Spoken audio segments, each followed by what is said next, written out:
Aging While Black is deeply rooted in the notion of amplifying the voices of Black elders, their experiences, their wisdom, and all that they have to offer.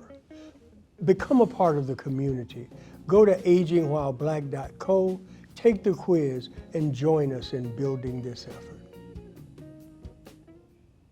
I am excited to spend time here with Michael Adams. Michael is the Chief Executive Officer of SAGE, the world's largest and oldest organization dedicated to improving the lives of LGBTQ plus older people.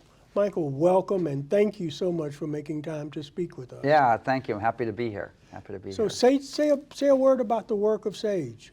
So SAGE, as you referenced, is it's the world's oldest and largest organization, focusing in particular on older folks who are members of LGBTQ plus communities. And we were founded back in 1978, so we're in our 45th year. And really, we were founded to recognize and embrace the fact that older members of LGBTQ communities are pioneers. They are our heroes. They are the people who fought the battles that needed to be fought to get to the place of greater rights and equality and acceptance that we're at today. And yet, so many of those people aren't really aging as heroes. They're not being treated as heroes. Yes. They're aging invisible, and they're aging without the support they need. They're often aging without the support networks that they deserve. And so we were really founded as an organization to create and address those issues and to create that kind of support that our LGBTQ elders deserve, and that's fundamentally what we're all about. Well, first of all, thank you for the important work. Yeah. And so in that framing, when you hear the phrase aging while black, what's top of mind for you? Well, I think about different pieces of SAGE's work, because one of the things that's so interesting about the LGBTQ plus experience is that we come from so many different communities, right? We are, that many of us are Black, some of us are white, we're AAPI, we're folks from all different communities who also are LGBTQ plus, and that's a very particular experience to be a part of multiple communities at the same time. And that on the one hand can lead to multiple layers of challenges and difficulties and discrimination. And at the same time, I think it also creates multiple possibilities for wisdom, for resilience, for power in aging. And so we at SAGE are very pleased to work with many Black LGBTQ elders and really do everything we can to support those elders, like all elders, on their journey to fully realize their aging experience in a healthy way.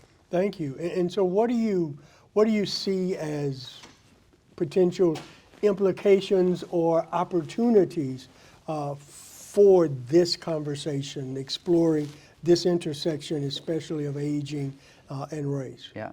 Well, I think that what's really key is, first of all, frankly, to be having the conversation and to recognize the importance of talking and thinking at the intersections, right? To recognize that no aging person is just one thing, Yes. right? That we are people as we age with multiple experiences and multiple areas of both wisdom and challenge that we bring to the table. And in particular, in talking about aging and race, we have to talk about the history of race in this country and racism and the impacts of racism. And so we saw, for example, during the COVID pandemic, during the worst times of it, how those things really kind of accumulated, right, and showed such dramatic impact and such damage and such pain. For example, in the substantially higher levels of sickness and death among Black and brown Americans in general, and then older Americans, and then layering into that, right, for folks that we work with who are Black and LGBTQ, having to deal with these multiple layers of challenges of disparities in Yes. health, And so I think it's important, in a sense, to have this conversation, to connect those dots, to realize that we don't operate within isolated communities, that we operate in so many respects within interconnected communities. Thank you for that. One of the things that I, along with some really wonderful people who are committed to lifting up this discourse on aging and race and the whole Aging While Black experience, are committed to doing is creating a community. That this is not exclusively about just black elders, for example. This is not about any individual. And while I am honored to have the opportunity to be a catalyst for driving this work, I share with folks that my role is ultimately that of producer, director, not of star. And so how do we create this community that really leans into this space?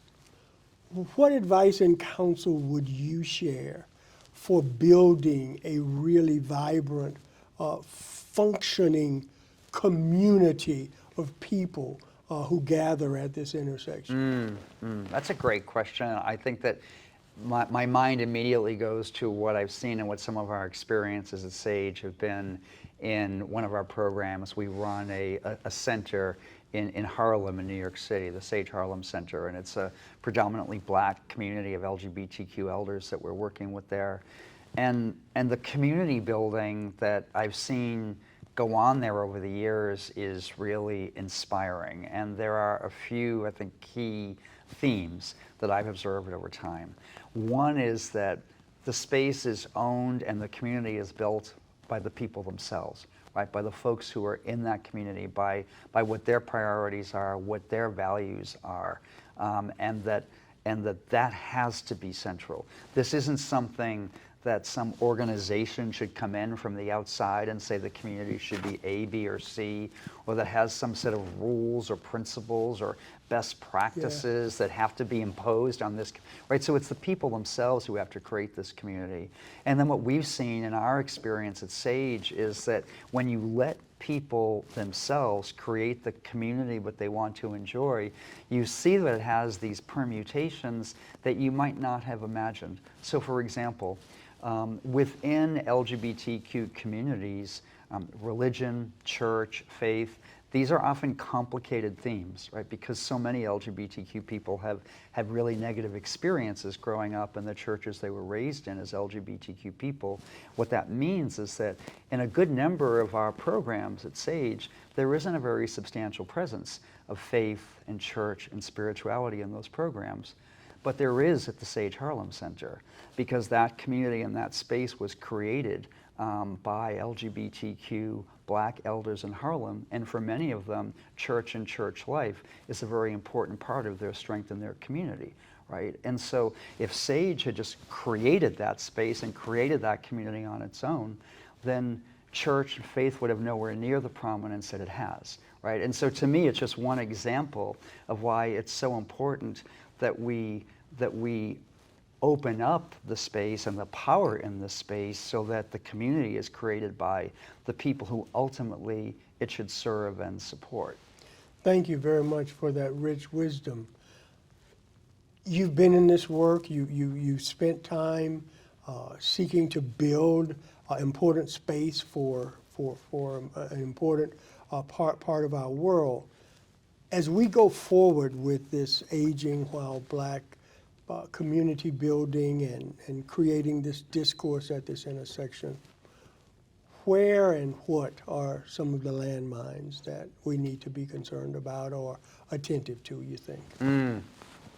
Well, you know, it's interesting. I think some of the landmines that we have experienced at SAGE, I think you will not experience in your work. I mean, so one of the things that we have to own at SAGE is that we are not a predominantly black and black-led organization, right? And so some of the things, the landmines that we have, I think in some cases, historically not perceived as we should have, is the importance of having a deep level of respect and knowledge and understanding of communities that we're working within, right? And the importance, just what I was articulating to you before about the importance of letting people themselves create the sense of community. I mean, that's especially important if we are looking at programs and spaces and communities that are designed to support and welcome people of color that are being, in a sense, opened up by an organization that was not created by people of color. I think that's a different dynamic in terms of the work that that you're driving as well. But I do think that a challenge that that all of our communities face is being open to and looking for the ways that we can work together. How building connections can actually lead to more power, to more opportunity. So, for example, SAGE has joined with a number of other organizations, including the National Center on Black Aging, the National Hispanic Council on Aging, and several other organizations that represent different communities, to figure out how we can work together in places of mutual interest to engage in shared policy advocacy, to engage in shared community education programs, to engage in shared community building.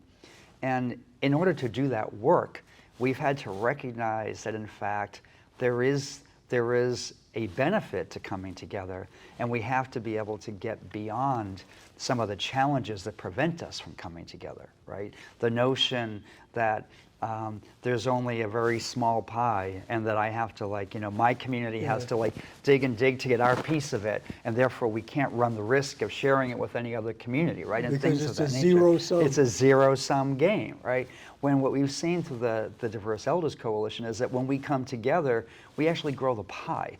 Right? But it's hard sometimes, I think, to see that at the beginning, because it is hard sometimes to figure out where to find the resources, and all of our organizations struggle, to kind of fund the initiatives that we have. So that's that when I think about landmines, that's one area is figuring out how to overcome, in some ways, what feels sometimes like the natural barriers to working together as a community and across communities. So my last question is, as we are building this community that is centered in this notion of aging while Black, what is it that we need to do to communicate with integrity that this is a welcoming space for Black elders who are also a part of the LGBTQ plus community?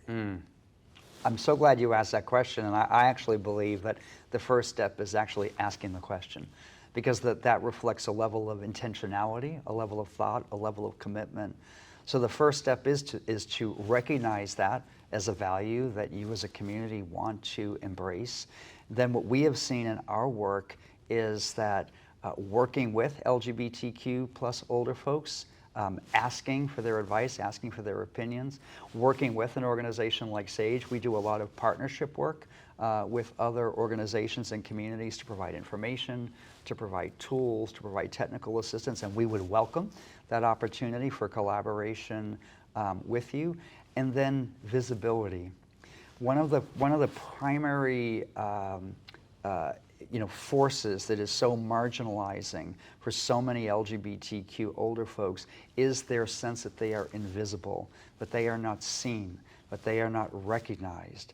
And I can't tell you how important it is and how valuable and empowering it is for an LGBTQ elder person to come into a space and to see some visible sign that they are welcome. Something as simple as a rainbow sticker, or some literature on a coffee table that reflects and includes the experiences of LGBTQ plus people, of same gender loving people.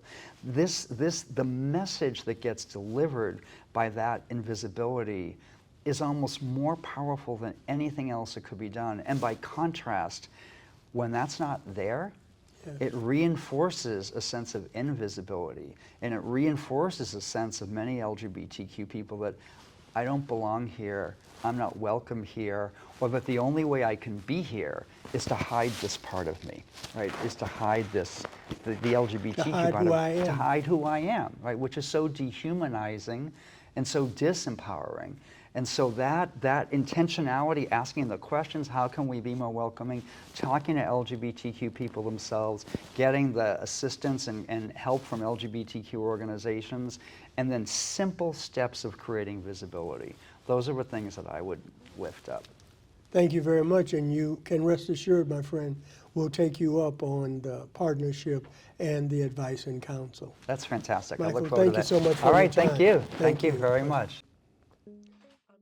I'm certain you've seen all of the activity around Aging While Black. You're invited to join the community if you haven't. Go to agingwhileblack.co. Check out the new piece, The Movement Includes You Too.